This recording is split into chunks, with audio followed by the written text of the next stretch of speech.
میرا نام ندیم ہے۔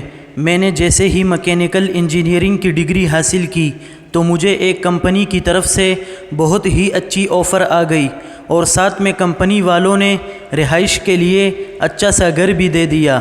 تو میں نے اپنی امی کو یہ خوشخبری سنائی تو امی بہت خوش ہوئی، کیونکہ ہم شروع سے ہی بہت غریب تھے۔ میرے والد صاحب کا انتقال اس وقت ہوا تھا جب میں 4 سال کا تھا، اور اس وقت سے امی نے لوگوں کے گھروں میں کام کاج کر کے مجھے پڑھایا، اور آج میں اس قابل بن چکا تھا کہ مجھے اچھی جگہ نوکری مل گئی۔ آج میں اپنی والدہ کے چہرے پر خوشی کے آنسو دیکھ رہا تھا۔ میں نے امی کے چہرے پر ہاتھ رکھا اور آنسو صاف کرتے ہوئے بولا، امی جان، اب رونے کے دن ختم ہو گئے ہیں۔ آج کے بعد ہم بھی اچھا کھائیں گے، اچھا پہنیں گے، کیونکہ میری 1 لاکھ سے اوپر تنخواہ لگ چکی ہے۔ امی نے مجھے سینے سے لگایا اور کہنے لگی، بیٹا، میں نے اپنی ساری جوانی تم پر خرچ کی ہے تاکہ تم اچھا پڑھ لکھ کر معاشرے کے ایک اچھے فرد بن سکو، اور آج تم واقعی ایک اچھے انسان بن چکے ہو۔ اس کے بعد امی نے مجھے بہت ساری نصیحتیں کی، کیونکہ میری نوکری شہر سے باہر لگی تھی، اور جس کمپنی میں مجھے نوکری ملی تھی اس کمپنی کا یہ اصول تھا کہ سال میں 1 مہینے چھٹی ہوتی ہے۔ میں نے امی سے اور اپنی دونوں چھوٹی بہنوں سے گلے لگا کر الوداع کہا اور گھر سے روانہ ہو گیا۔ 15 گھنٹے کے سفر کے بعد میں اپنی کمپنی پہنچ گیا۔ کمپنی پہنچتے ہی کمپنی کے مینیجر نے استقبال کیا، اور اس کے بعد مجھے کہا کہ آپ آج آرام کر لیں، کل سے کام شروع کریں گے، اور مجھے کمپنی کے برابر ہی رہائش کے لیے ایک گھر دیا گیا تھا۔ میں آج چونکہ سفر کی وجہ سے بہت زیادہ تک گیا تھا، اس لیے میں فوراً اپنی رہائش گاہ گیا اور اپنے بیڈ روم کا دروازہ کھول کر سیدھا پلنگ پر جا کر لیٹ گیا، اور کب میری آنکھ لگ گئی مجھے پتہ ہی نہیں چلا۔ پھر صبح اس وقت میری آنکھ کھلی جب میرے گھر کا دروازہ بجا۔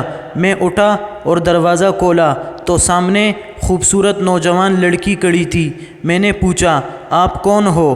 تو کہنے لگی، مجھے کمپنی کی طرف سے آپ کے گھر کی خدمت کے لیے بھیجا گیا ہے۔ میں نے اس کو اندر آنے کو کہا، وہ اندر آ گئی۔ پھر میں نے پوچھا، تمہارا نام کیا ہے؟ تو کہنے لگی، میرا نام شازیہ ہے، اور میں روزانہ صبح 7 بجے آیا کروں گی اور شام تک آپ کے گھر میں ہی رہوں گی، اور آپ کے گھر کے دن بھر کے کام میں کروں گی۔ میں نے کہا، ٹھیک ہے۔ یہ کہہ کر وہ کچن کی طرف چلی گئی اور میرے لیے ناشتہ تیار کرنے لگی۔ میں بھی واش روم کی طرف چلا گیا اور نہا دھو کر کپڑے پہن کر ناشتہ کرنے کے بعد میں کمپنی کی طرف چلا گیا، اور وہ گھر کے کام کاج میں مصروف ہو گئی۔ شام کو 6 بجے جب میں گھر واپس آیا تو وہ گھر کے کام کاج سے فارغ ہو گئی تھی۔ شازیہ نے مجھے کہا، سر، میں نے گھر کا سارا کام کر لیا ہے، آپ کے لیے کھانا بھی تیار کر چکی ہوں، اب میں گھر جانا چاہتی ہوں، کیا آپ کی اجازت ہے؟ میں نے کہا، ٹھیک ہے شازیہ، اگر تم گھر کا سارا کام کر چکی ہو تو تمہیں جانے کی اجازت ہے۔ شازیہ یہ بات سن کر اپنے گھر کی طرف چلی گئی، اور میں بھی فریش ہو کر ٹی وی لاؤنج میں بیٹھ گیا اور ٹی وی دیکھنے لگا۔ 1 گھنٹہ ٹی وی دیکھنے کے بعد مجھے کچھ بوریت سی ہوئی تو میں نے ٹی وی بند کی اور اپنے کمرے میں چلا گیا۔ ابھی میں لیٹا ہی تھا کہ میرے گھر کا دروازہ بجا۔ میں دروازے کی طرف گیا تو سامنے شازیہ کھڑی تھی۔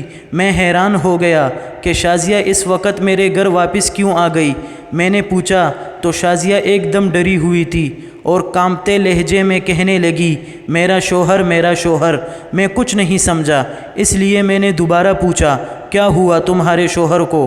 کچھ نہیں ہوا میرے شوہر کو، یہ کہہ کر شازیہ فوراً مجھ سے لپٹ گئی اور اپنے 2 خوبصورت خربوزے میرے جسم کے ساتھ ٹچ کر دیے اور پوٹ پوٹ کر رونے لگی۔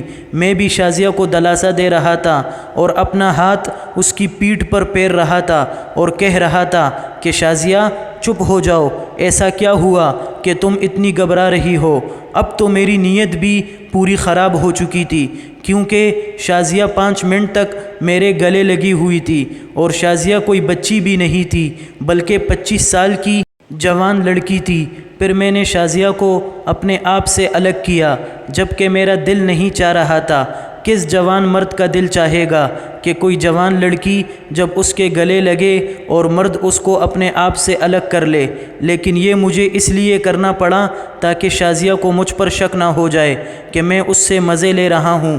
خیر، شازیہ کو ہاتھ سے پکڑ کر اپنے بیڈ روم میں لے گیا اور پلنگ پر بٹھا کر میں نے جلدی سے شازیہ کو گلاس میں پانی دیا۔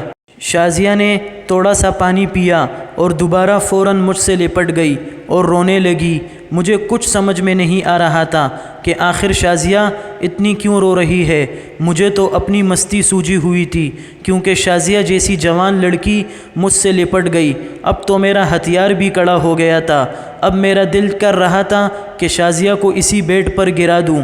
میں ابھی یہی سوچ رہا تھا کہ اچانک شازیہ نے اپنا ہاتھ میرے ہتھیار پر رکھ دیا۔ میں نے فوراً شازیہ کو